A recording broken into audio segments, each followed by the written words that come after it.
Só que o que ninguém fala, e é uma coisa que liberta muito a mente das pessoas, é que para você, na sociedade que nós vivemos, ser não bem-sucedido, porque bem-sucedido, muitas pessoas são bem-sucedidas mesmo sem ser famosas e nem ricas. Porque ser sucedido é uma coisa que também depende de cada pessoa. Né? Tem gente que tá bem sucedida e muito feliz. Exatamente. Com, sei lá. Cara, eu vejo... Meu pai é uma pessoa assim. O cara com uma chacrinha no meio do nada, Meu pai é autossustentável, assim. tá Meu pai ligado? é assim. Pra mim, essa pessoa mais bem-sucedida que existe, tá ligado? E simples, né? Sim. E aí o que acontece? A gente tem o nosso cérebro preparado para buscar a estabilidade. Então tudo que acontece fora do que é o comum, no início a gente tende a reagir muito mal. Então, por exemplo, a primeira batida de carro não, um primeiro fracasso de passar na prova da CNH gera um estresse traumatizante para muitas pessoas. Não sei se vocês sabiam, mas a maior parte dos brasileiros Eu provei, roda, foi estressante pra caralho, inclusive. Tu chora, tu... Não cheguei a tanto, mas fiquei puto. Mas tu fica puto, tu fica triste, tu se sente um merda. Sim, porque... fala assim, mano, pelo amor de Deus, eu sei dirigir, eu só não sei fazer baliza. Porque com 18 anos é a primeira experiência de fracasso que a maioria das pessoas experimenta. O fracasso de você fracassar na CNH. Outras pessoas já fracassaram antes, tipo rodar de ano, por exemplo. Ah, eu sou fracassado desde o prezinho, que foi quando a primeira vez que eu repeti. Exatamente. Só que o que acontece, né? É verdade, eu não tô nem zoando. Só que o que acontece? A gente tem medo de fracassar, né? E assim como nós temos medo de fracassar, e a gente quer sempre estar estável, a gente não consegue aceitar coisas voláteis. Então, uma das coisas mais difíceis quando uma pessoa entra no mercado, cripto, é de aceitar que ela colocou 100 mil reais, que ela ficou 30 anos trabalhando em Bitcoin, comprou Bitcoin, 100 mil reais, num aporte de uma vez, e um dia depois cai 5%. Aqueles menos 5 mil por cento que ela está enxergando na tela, ela nem realizou, ela nem entendeu que, por exemplo, se ela comprou, vamos imaginar que o Bitcoin está custando 100 mil reais, 100 mil reais, um Bitcoin inteiro. Ela não se atenta que se está valendo 95 ou 115, continua sendo um Bitcoin. Certo? Então por que ela sofre? É porque que ela ela sabe quão difícil foi conseguir juntar 100 mil reais e o quão torturante para ela vai ser conseguir recuperar 5 mil reais. Então, para ela não ter talvez experiência de perder 10 mil reais ou 20 mil reais, ela prefere realizar o prejuízo e emocionalmente ela se livra da situação. Então, ela não está focando na ferramenta e no que ela representa. Ela está focando naquilo que ela está enxergando naquele momento por conta que ela não consegue lidar com a estabilidade. E aí eu posso afirmar alguma coisa para vocês. As pessoas que eu conheço que são felizes e bem-sucedidas ou nas coisas que elas querem, incluindo o meu próprio pai, são as pessoas que assumiram o risco a vida toda. E toda vez que você assume que a vida é volátil, você consegue aproveitar e se beneficiar dos momentos ruins para você se posicionar e dos momentos gloriosos para você colher. Então, e isso se reflete na nossa natureza. Em algumas regiões, você tem um período de plantio para que no ciclo seguinte você consiga colher.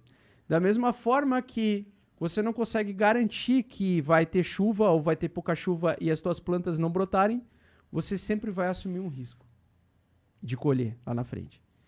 Então, o que acontece, e a minha missão na Terra, a minha mensagem que eu quero passar com o mercado cripto a volatilidade não é o problema, ela é a solução. Quanto mais volátil é o mercado, melhor. Se você conseguir utilizar ferramentas, eu ensino a média de 8 semanal, gratuitamente, eu ensino para qualquer pessoa. Você usar uma base matemática da cotação média em relação a 8 semanas anteriores, se o preço está sendo cotado acima dessa média, a tendência é que você valorize o seu dinheiro. É o momento em que você pode plantar e colher na frente. Quando está abaixo da média de 8, você tem uma probabilidade maior do mercado continuar perdendo valor, desvalorizando, e é um momento em que você deve se precaver, você não deve investir, você não deve se expor ao risco. Então você tem que aprender a entender que a volatilidade ela existe e você tem que tentar usar uma ferramenta para amenizar esse risco. É a mesma coisa de você diversificar a carteira, né? É a mesma coisa. Quase a mesma coisa. Não. Tipo, é diferente o método, mas o propósito é o mesmo. O propósito é o mesmo. Assim. Então, quando vem um cara, às vezes, um pau no cu do mercado financeiro, fala que a análise gráfica não funciona, cara, você é burro. Porque a análise gráfica ela não serve pra você prever o futuro com uma bola de cristal. Não é pra você se tornar o Laia do Thundercats, colocar a espada justiceira no meio da testa, falar, e espada justiceira me dê a visão além do alcance. É o olho de Tandera que dá a visão além do alcance. Todo mundo acha isso, né, da análise gráfica, né? Você desenha lá e você projeta. É um identificamento de padrões, né? É um identificamento de padrões. A análise gráfica é para identificar padrões repetitivos e aumentar a tua probabilidade. E essa probabilidade tem, às vezes, 80% de que dê certo pro teu caminho e 20% que dá errado. Mesmo com a probabilidade de te dar 80% de chance de dar certo, a existência dos 20% se mantém a mesma. E a probabilidade se mantém a mesma. Então, ao longo do prazo, se você usar a estratégia, dá 100 você vezes, tende a ganhar. 20 vezes vai dar merda. Então, por isso que você tem que ter um setup. E não tem como você ser lucrativo no médio e longo prazo sem um setup. Um setup é você tomar uma decisão com base no que o gráfico está te mostrando. E é isso que eu basicamente ensino diariamente para todas as pessoas que eu consigo. Porque se você consegue dominar o mercado volátil, você consegue dominar a si mesmo. E você começa a sair do papel de vítima, de que fatores externos rolam contra você, que é o que acontece muito comum quando a pessoa entra no mercado, ela fala assim, o mercado caiu, fiquei tranquilo, o mercado caiu porque eu comprei. Ou o mercado subiu porque eu vendi. Isso é o primeiro pensamento de uma mente ansiosa, uma mente que não sabe lidar com a volatilidade.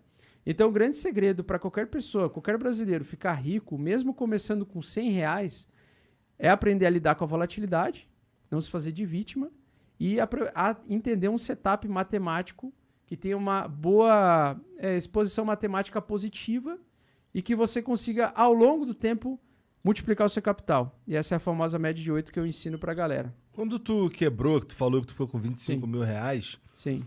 Tu ainda tinha Bitcoin, tu ainda tinha Eu tinha 25 mil reais em Cardano, que era hold. Mas os meus Bitcoins foram quase pro saco. Quase todos. Você usou ele pra sustentar e tal? O que aconteceu? Eu já tinha 4 anos de experiência no mercado cripto. Eu já tinha levantado um capital que eu consegui multiplicar. Foi 150 mil reais. Eu achava muita coisa pra mim. 150 mil reais eu nunca tinha conseguido juntar na minha vida inteira. E era a entrada do meu apartamento. Só que daí aconteceu o Covid, né?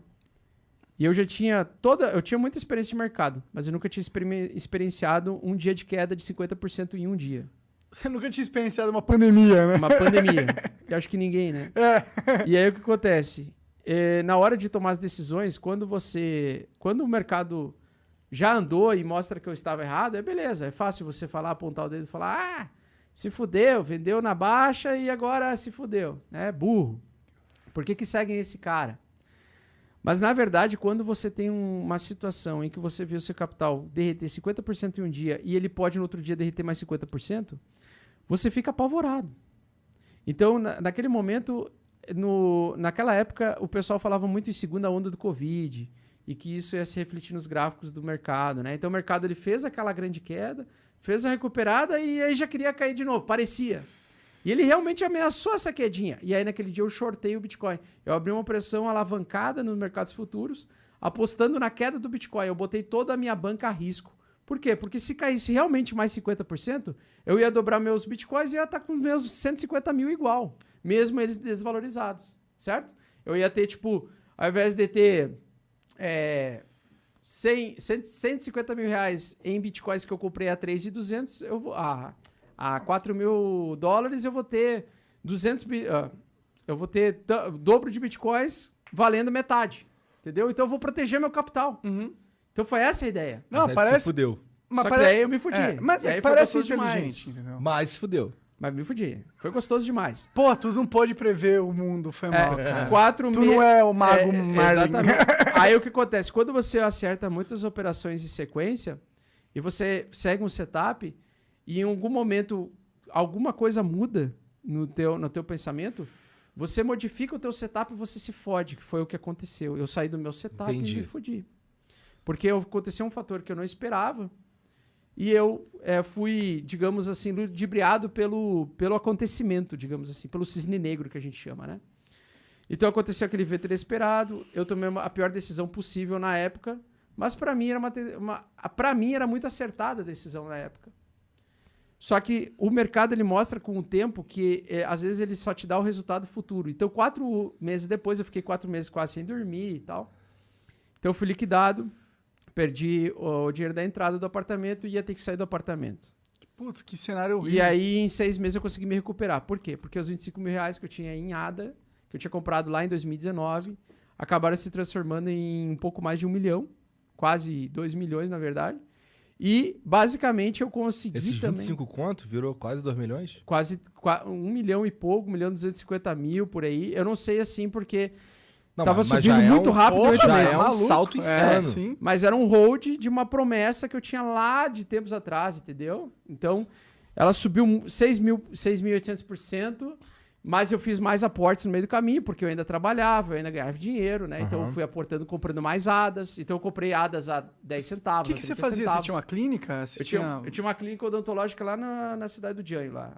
Que da hora. Aí eu saí de lá pra... esse cara falou isso no começo, cara. Cara, você tá cobrando memória de um maconheiro?